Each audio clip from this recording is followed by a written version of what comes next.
wiles of the devil. HESE words present us with the reason why the Christian soldier is to be thus completely armed, that ye may be able to stand against the wiles of the devil. The strength of this argument lies in these two particulars or branches. First, the danger, if unarmed. The enemy is no mean contemptible one, no less than the devil, set out as a cunning engineer by his wiles and stratagems. Second, the certainty of standing against all his wits and wiles, if we be thus armed. As there is no standing without armor, so there is no fear of falling into the fiend's hands if armed. Branch first. The danger, if unarmed. He saint's enemy is the devil, described by his wiles, properly, the methods of Satan. The Greek word one signifies, that art and order one observes in handling a point. We say such a one is methodical. Now because it shows ingenuity and acuteness of wit so to compose a discourse, therefore it is transferred to express the subtlety of Satan, in laying off his plots and stratagems, in his warlike preparations against the Christian. Indeed, the expert soldier hath his order as well as the scholar. There is method in forming of an army, as well as framing an argument. The note which lies before us is doctrine, that the devil is a very subtle enemy. The Christian is endangered most by his policy and craft. He is called the old serpent subtle above other creatures, an old serpent above other serpents. Satan was too crafty for man in his perfection, much more now in his maimed estate, having never recovered that first crack he got in his understanding, by the fall of Adam. And as man hath lost, so Satan hath gained more and more experience. He lost his wisdom, indeed, as soon as he became a devil, but, ever since, he hath increased his craft, though he hath not wisdom enough to do himself good, yet he hath subtlety enough to do others hurt. God shows us where his strength lies, when he promiseth he will bruise the head of the serpent, his head crushed, and he dies presently. Now in handling this point of Satan's subtlety, we shall consider him in his two main designs, and therein show you his wiles and policies. His first main design is to draw into sin. The second main design is to accuse, vex, and trouble the saint for sin. Satan's first main design is to draw into sin. First, let us consider the devil as a tempter to sin, and there he shows his wily subtlety in three things. First, in choosing the most advantageous season for temptation. Second, in managing his temptations, laying them in such a method and form as shows his craft. Third, in pitching on fit instruments for his turn, to carry on his design. Satan's subtlety in choosing the most advantageous seasons for tempting. First, Satan shows his subtlety in choosing the most proper and advantageous seasons for tempting. To everything there is a season, Solomon saith, EC 3. That is, a nick of time, which taken, gives facility and speedy dispatch to a business, and therefore the same wise man gives this reason why man miscarries so frequently, and is disappointed in his enterprises, because he knows not his time. EC 9. 12 He comes when the bird is flown. 100 soldiers at one time may turn a battle, save an army, when thousands will not do it at another. Satan knows when to make his approaches, when, if at any time, he is most likely to be entertained. As Christ hath the tongue of the learned to speak a word in season of counsel and comfort, to a doubting dropping soul, so Satan shows his black art, and hellish skill, in speaking words of seduction and temptation in season, and a word in season is a word on its wheels. I shall give you a view of his subtlety in special seasons, which he chooseth to tempt in. These special seasons are, 1 season, when the Christian is newly converted. No sooner is this child of grace, the new creature, born, but this dragon pours a flood of temptations after it he learned the Egyptians but some of his own craft, when he taught them that bloody and cruel baptism, which they exercised upon the Israelitish babes, in throwing them into the river as soon as they were born. The first cry of the new creature gives all the legions of hell an alarm. They are as much troubled at it as Herod and Jerusalem were when Christ was born, and now they sit in council to take away the life of this newborn king. The apostles met with opposition and persecution in their latter days when endued with larger portions of the Spirit, but with temptations from Satan in their former, when young converts, as you may observe in the several passages recorded of them. Satan knew grace within was but weak, and their supplies promised at the Spirit's coming not landed. And when is an enemy more like to carry the town than in such a low condition? And therefore he tries them all.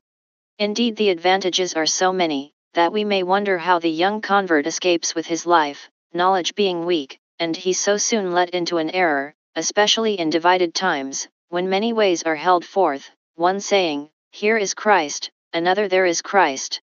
And the Christian is ready to think every one means honestly that comes with good words, as a little child who hath lost his way to his father's house, is prone to follow any that offer him their conduct or experience of what he knows little.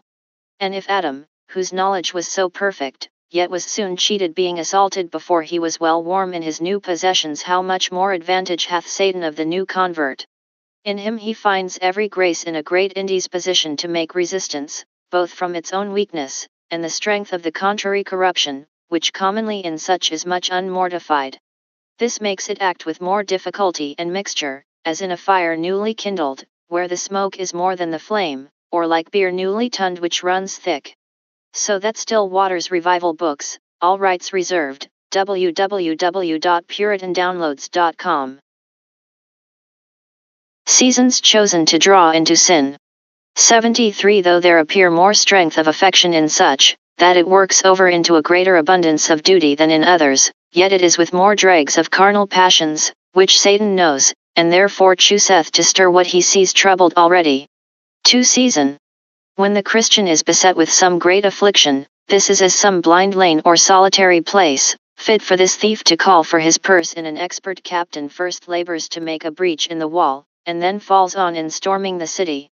Satan first got power from God to weaken Job in his estate, children, health, and other comforts he had, and now tempts him to impatience, and what not. He lets Christ fast 40 days before he comes, and then he falls to his work, as an army stays till a castle carrot be pinched for provision within, and then sends a parley, never more likely to be embraced than in such a strait.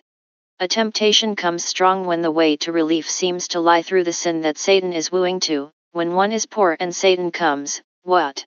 Wilt starve, rather than step over the hedge and steal for thy supply? This is enough to put flesh and blood to the stand. 3 Season.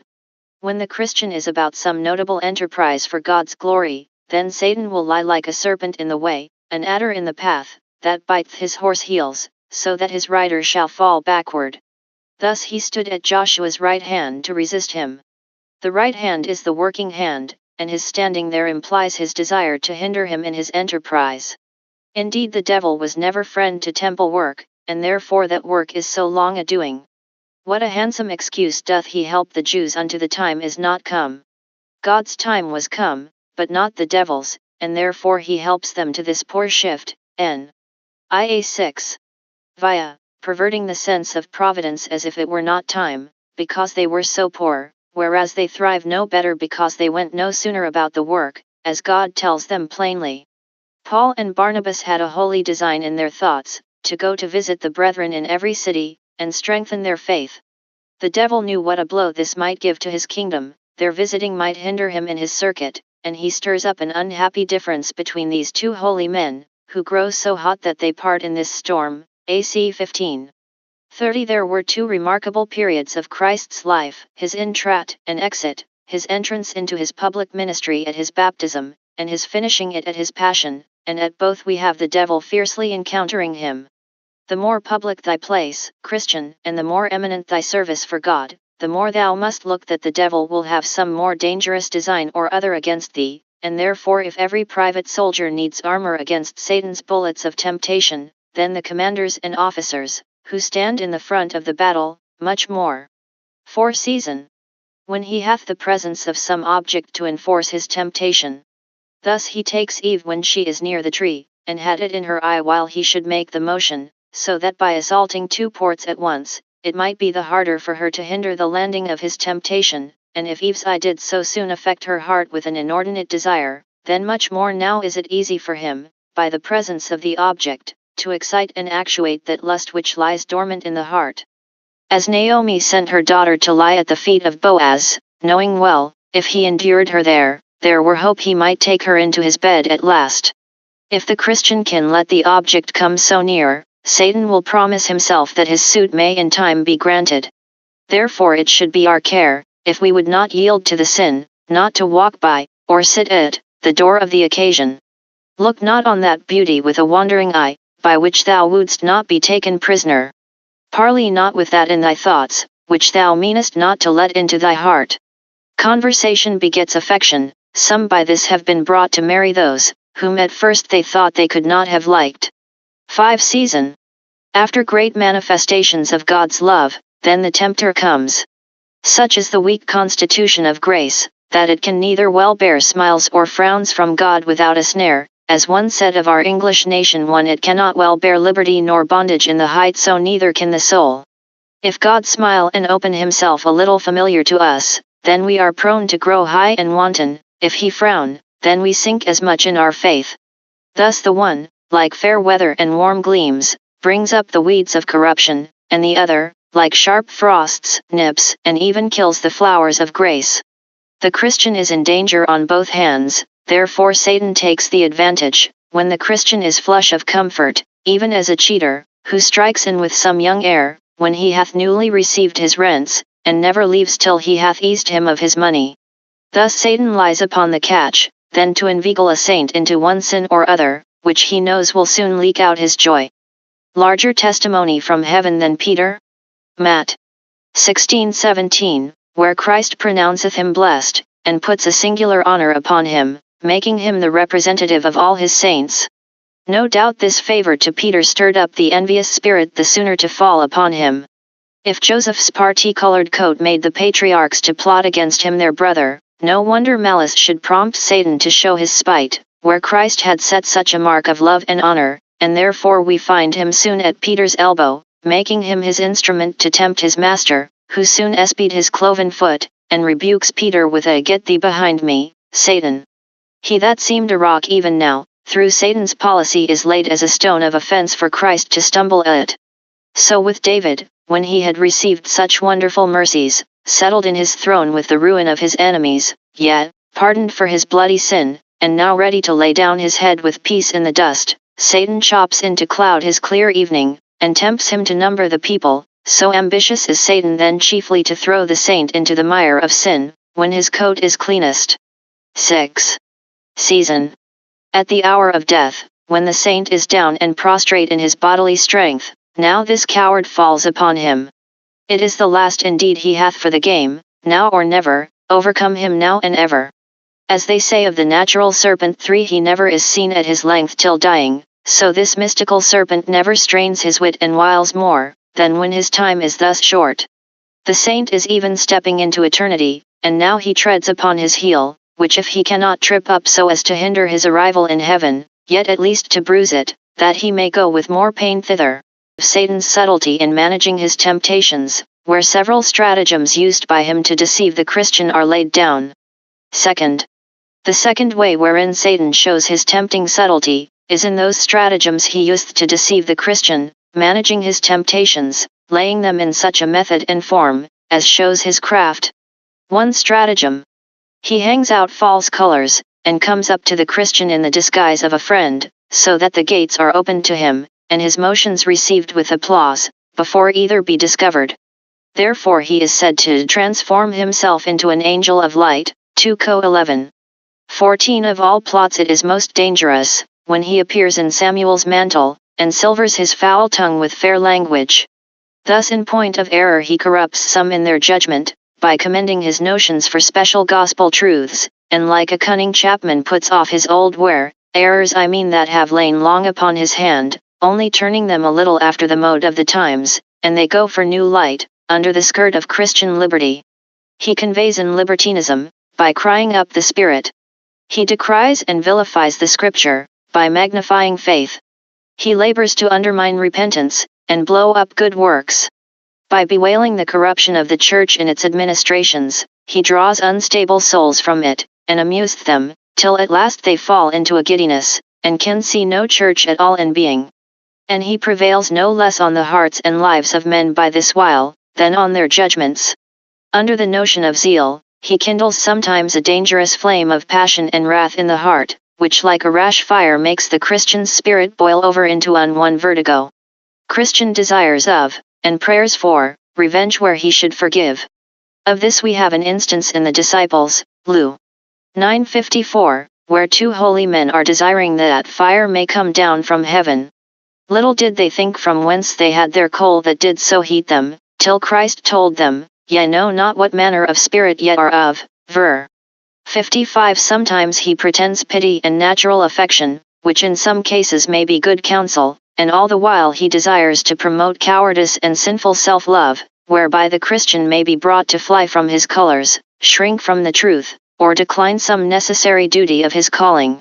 This while of his, when he got Peter to be his spokesman, saying, Master, pity thyself, Christ soon spied, and stopped his mouth with that sharp rebuke, Get thee behind me, Satan. 0 What need have we to study the Scriptures, our hearts, and Satan's wiles, that we may not bid this enemy welcome, and all the while think it is Christ that is our guest?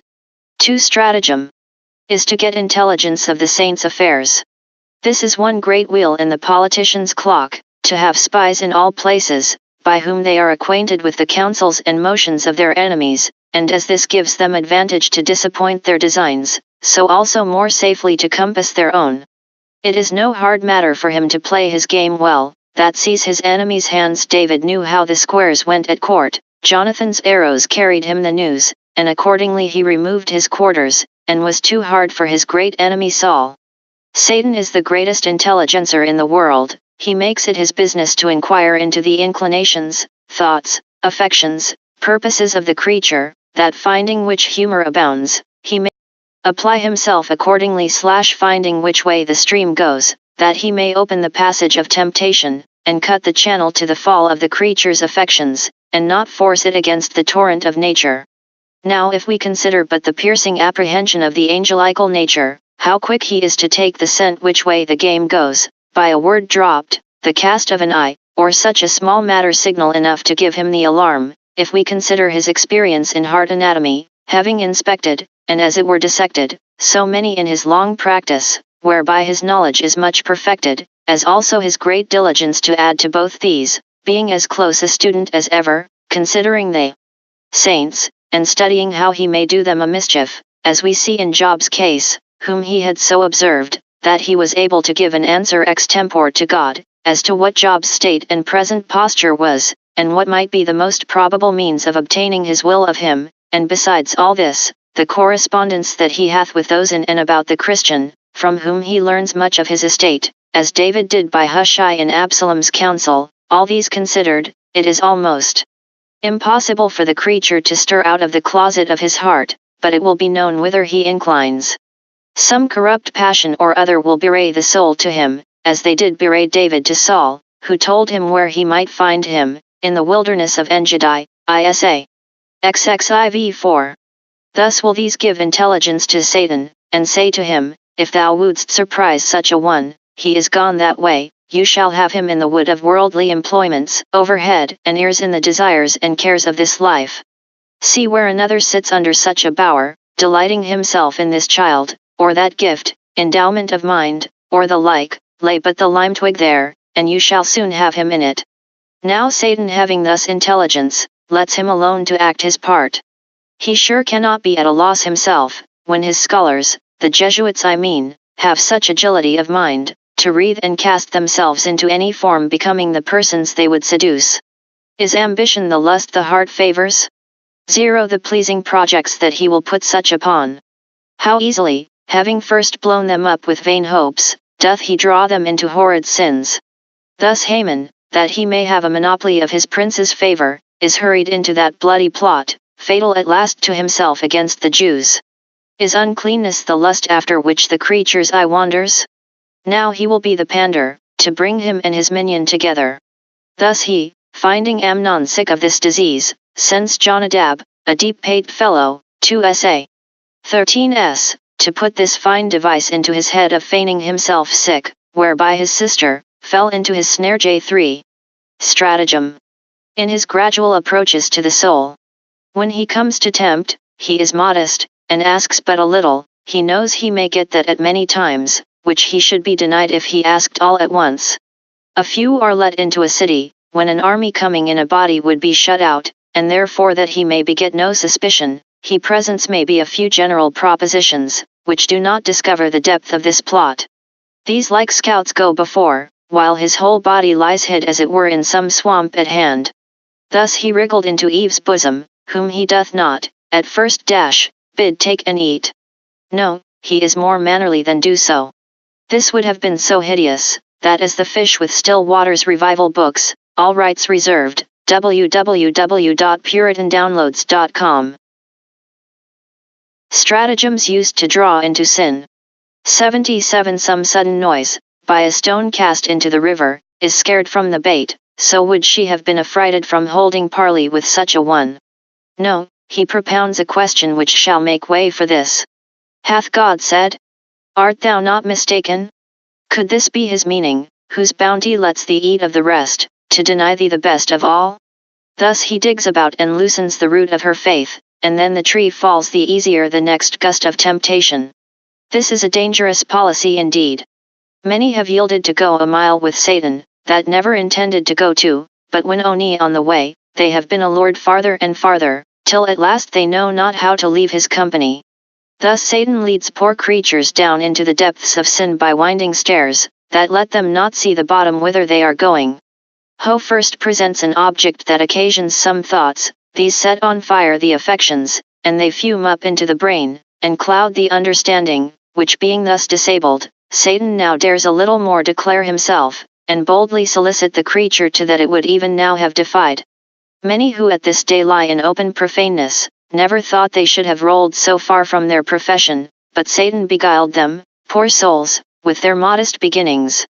0 Christians, give not place to Satan, no, not an inch, in his first motions. He that is a beggar and a modest one without doors, will command the house if let in. Yield at first, and thou givest away thy strength to resist him in the rest. When the hem is worn, the whole garment will ravel out, if it be not mended by timely repentance. 4 Stratagem. The fourth way wherein Satan shows his subtlety in managing his temptations, is in his reserves. A wise captain hath ever some fresh troops at hand, to fall in at a pinch when others are worst. Satan is seldom at a loss in this respect. When one temptation is beat back, he soon hath another to fill up the gap, and make good the line. Thus he tempts Christ to diffidence and distrust, by bidding him turn stones into bread, as if it were time now to carve for himself, being so long neglected of his Father, as to fast 40 days, and no supplies heard of. No sooner had Christ quenched this dart with these words, it is written, Man shall not live by bread alone, but by every word that proceedeth out of the mouth of God. Matt. 4:4, but he hath another on the string, which he let fly to him, tempting him to presumption. Then the devil taketh him up and setteth him on a pinnacle, and bids cast thyself down headlong, for it is written, He shall give his angels charge concerning thee, and see, ver. 5, 6. As if he had said, if thou hast such confidence on God and his word, as thou pretendest, show it by casting thyself clown, for thou hast a word between thee and the ground, if thou darest trust God. And truly, though Christ had his answer ready, and was prepared to receive his charge on the right hand and on the left, being so completely armed that no temptation could come amiss, yet note we, that Satan's temptations on Christ were like the serpent's motion on a rock, of which Solomon speaks, Prince NX. Id. They make no impression, no dint at all, but on us they are as a serpent on sand, or dust, that leaves a print, when not in the heart yet in the fancy colors that which is next door to it, and so the object there is ready to slip in, if great care be not observed. Especially is this the case when he doth thus change his hand, as when we have resisted one way. Still Waters Revival Books, all rights reserved, www.puritandownloads.com. 78 The Christian in complete armor falls on afresh in another, yet, plants his succeeding temptation upon our very resistance in the former. How it requires some readiness in our postures, and skill at all our weapons, to make our defense, like a disputant, when he is put out of his road, and hath a new question started, or argument unusual brought, now he is tried to purpose. And truly this is Satan's way when he tempts the Christian to neglect of the duties of God's worship, from his worldly occasions, the multitude of them, or necessity of following them, and this takes not, then he is on the other side, and is drawing the Christian to the neglect of his worldly calling, out of a seeming zeal to promote his other in the worship of God. Or first, he comes and labors to deaden the heart in duty, but the Christian too watchful for him there, then he is puffing of him up with an opinion of his enlargement in it, and ever he keeps his sliest and most sublimated temptations for the last. 5. Stratagem, in his politic retreats. You shall have an enemy fly as if overcome, when it is on a design of overcoming. This was Joshua's wile, by which he caught the men of Ai in a trap, Jos 8. We read not only of Satan's being cast out, but of the unclean spirit going out voluntarily, yet with a purpose to come again, and bring worse company with him, Matt. 12:43. Satan is not always beat back by the dint and power of conquering grace, but sometimes he draws off, and raiseth his own siege, the more handsomely to get the Christian out of his fastnesses and trenches, that so he may snap him on the plains, whom he cannot come at in his works and fortifications. Temptations send the saint to his castle, as the sight of the dog doth the coney to her burrow. Now the soul walks the rounds, stands upon its guard, dares not neglect duty, because the enemy is under its very walls, shutting in his temptations continually, but when Satan seems to give the soul over, and the Christian finds he is not haunted with such motions as formerly, truly now he is prone to remit in his diligence, fail in his duty, and grow either unfrequent or formal therein, as the Romans, whose valor decayed for want of the Carthaginian troops to alarm them. Let Satan tempt or not tempt, assault or retreat, keep thou in order, stand in a fighting posture, let his flight strengthen thy faith, but not weaken thy care. The Parthians do their enemies most hurt in their flight, shooting their darts as they run, and so may Satan do thee, if thy seeming victory makes thee secure.